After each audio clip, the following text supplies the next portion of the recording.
Hi there. So today I'm going to be talking to you about, can I use EFT, the emotional freedom technique, with other therapy? If you're a therapist or a coach or a holistic therapist or a Reiki healer or a reflexologist, why use EFT as well? Why add that to your toolkit? Okay, so emotional freedom technique is wonderful at helping people release trapped emotions or to get them flowing and limiting beliefs. So a lot of therapies, such as, let's start with the holistic therapy, such as Reiki or even massage, reflexology. Sometimes people have a big emotional release. Okay, suddenly they're crying when they get a certain place massaged.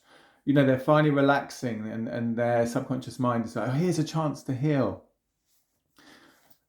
And sometimes holistic therapists don't really know what to do, particularly in that situation, other than, a bit of counseling skills maybe and some empathy.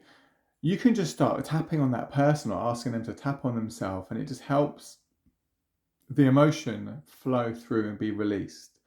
Okay, so it's a wonderful. I'm a Reiki master teacher, healer. Now I do Gaia healing, but I used to struggle when I would just keep giving healing, and that's fine. That's fine if someone's having emotional release. But having the tapping EFT in your toolkit takes it to another level. If you're a therapist already, I'm a trained therapist. I'm an addiction and trauma specialist. I've got a master's in addiction counselling. Talk therapy is wonderful, but it doesn't heal trauma. It doesn't release trauma because that's not, that's in the limbic part of the brain. So we need a somatic thing, something with the body or imagery work, other approaches. And you can use all those things with EFT. You can add EFT into what you do already. If you do cognitive behavioral therapy, you can use EFT to help people change beliefs. Now, often a belief is held in place by emotions that are trapped. So when you use EFT, you get something called a cognitive shift. So once, all the fear of this part of the memory is released as you're tapping like this, then suddenly the person's thinking changes, and it's like, oh, that guy was an idiot, and before that they were terrified of that person, and they blame themselves for what happened.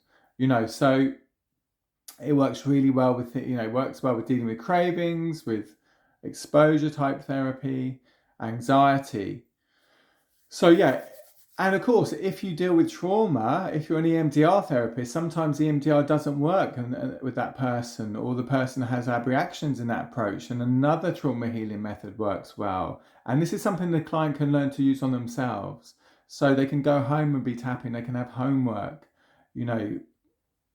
So that's why I recommend, using EFT. I specialize in treating addiction. I use it to help people overcome their addictions. And again, it's something they can do on themselves. Okay, so I'm running a training in July near Greenwich in London.